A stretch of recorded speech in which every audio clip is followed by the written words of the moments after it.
Good morning, everyone, and welcome back for another video. This is Brooklyn Babe 66, and I'll be your host this morning. So, anyway, I hope everyone had a marvelous Monday. Today is Tuesday, and I'm coming back. I'm going to make it real quick. I'm going to get into it. Right now, I am doing the 10 Commandments, the series of 10 Commandments, and it should take me 10 days, but it may take me a little longer because I had to skip a day. But we are on the commandment number 6, thou shalt not commit adultery. Okay. So a lot of people always asking me, how can you commit adultery if you don't sleep with the person? How can you commit adultery if you don't touch the person? And my ex-husband actually thought that. Before me and him separated and got our divorce, we were already separated in the house. He was sleeping in one room, I was sleeping in the other room. And he would tell me, well, I didn't cheat on you, because I accused him of having an affair. And he was like, I'm not cheating on you. I ain't slept with nobody. Well, remember, spiritual. God is a spirit. Jesus Christ was here in the flesh, but now he's in heaven sitting at the right hand of the Father. He's a spirit. We are spirit beings. When the Lord talks to us, he deals with us. He deals with us in the spirit realm. He goes past the flesh. This is just a house. Because we are on earth, this is a house. So you cheat first in the spirit. Okay? You don't have to commit the act. That's why people are online and they have affairs with other people because your heart is attached. The words don't mean you're having an affair. The sex, you're cheating, but the affair takes place in the spirit. You can commit adultery first without even touching the person, without seeing the person's body, because you connected, you bonded with the person. You know what I'm saying? And you're talking about intimate things, but it's in your heart. You can talk to somebody about intimate things. Even, I'm not going to say you should talk to the opposite sex, but sometimes you might have a good friend that just happened to be the opposite sex. There's nothing going on. There's no cheating or anything. You don't feel that way about him. He don't feel that way about you, or you don't feel that way about her. She don't feel that way about him. You just talking, and there's no kind of bonding, connecting. The problem comes in when you are planning on, you want to be with this person. You daydreaming about the person. What you can do with the person in the bed. How the person's going to feel against your skin. Just you dreaming about them. You are committing adultery. He wasn't talking about the physical. He's talking about the spirit. The Lord really don't talk about physical stuff. He do, but he starts in the spirit first. So he's saying thou should not commit adultery, because for one thing, you're breaking the covenant. That's the main important thing, which is what I should have started with. Marriage is a covenant. Okay, now marriages do break up, but marriage is a covenant. God, and Jesus Christ, they are in a covenant with you. That's why he refers to the church as his bride. He's coming back for the bride, because it's like a marriage.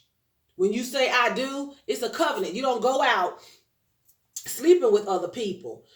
Sometimes things happen. I'm not saying that it can't happen. Sometimes it happens. But he gave that command because you're breaking a covenant. It's not even about the sex, really. It's a covenant that you're breaking.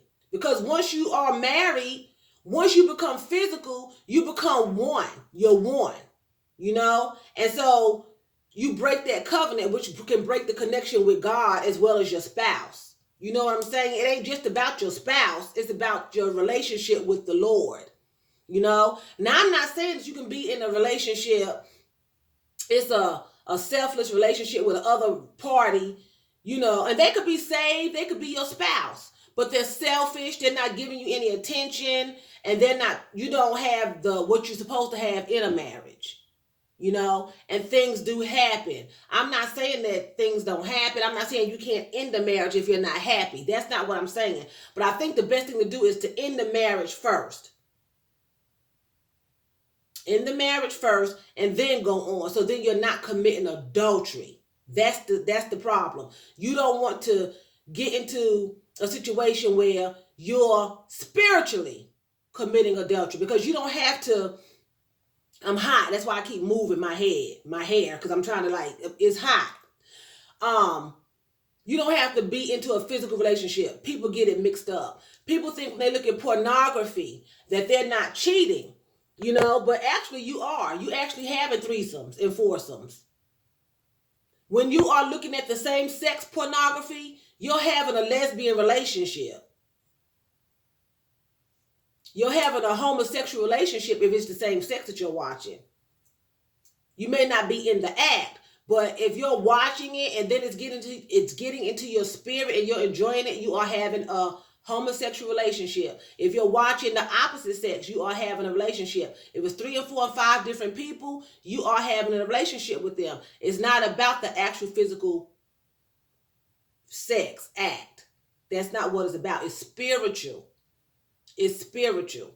Okay? A lot of times that's how molesters come about. They might not have ever molested anybody, but it starts with a thought. Then they watch child pornography.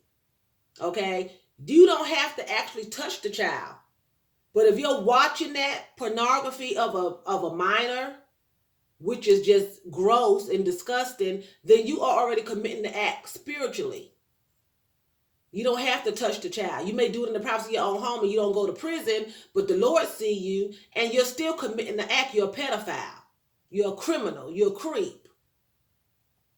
If you're looking at animals and you enjoy having sex with animals, that's bestiality. So same thing goes for adultery.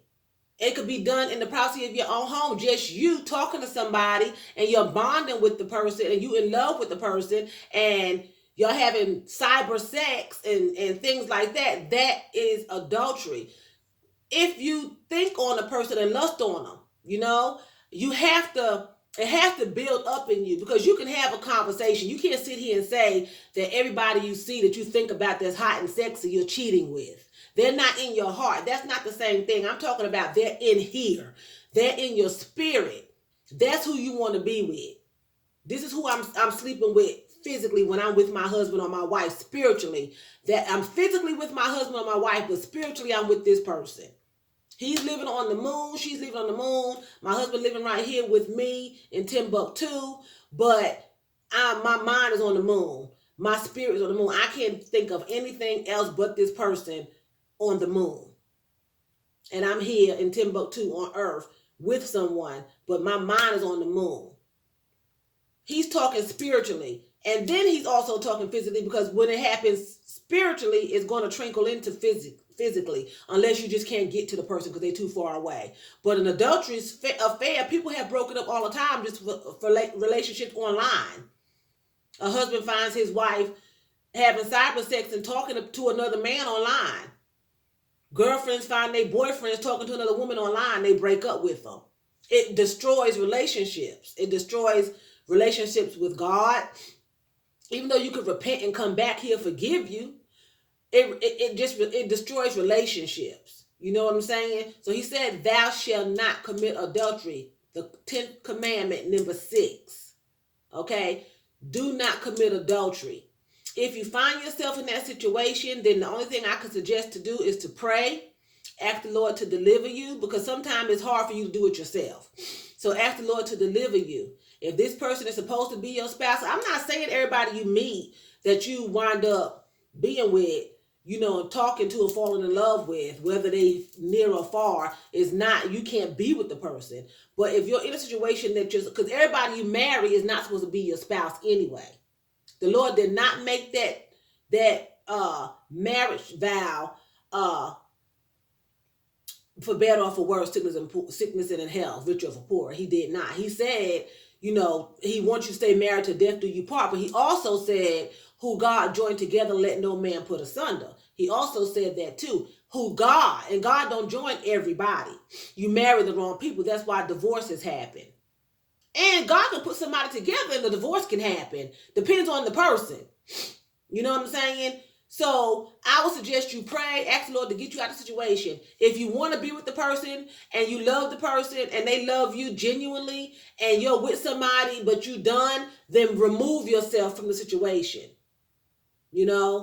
Remove yourself from the situation and then go. Don't do it while you are like in the house with the person, or you're living with the person. You know, marriage, you could be trapped in a marriage because a marriage is spiritual.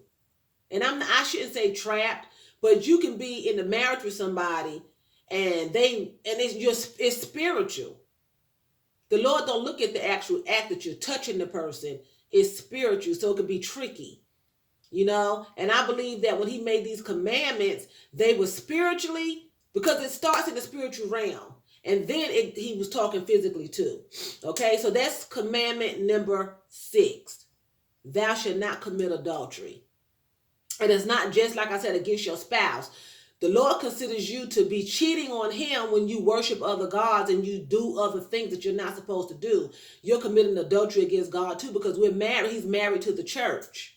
So he considers the church to be his wife, whether you're woman or man.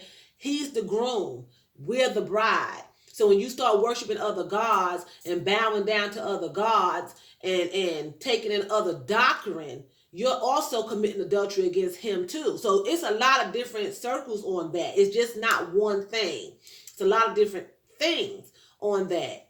You know, do I know them all? No.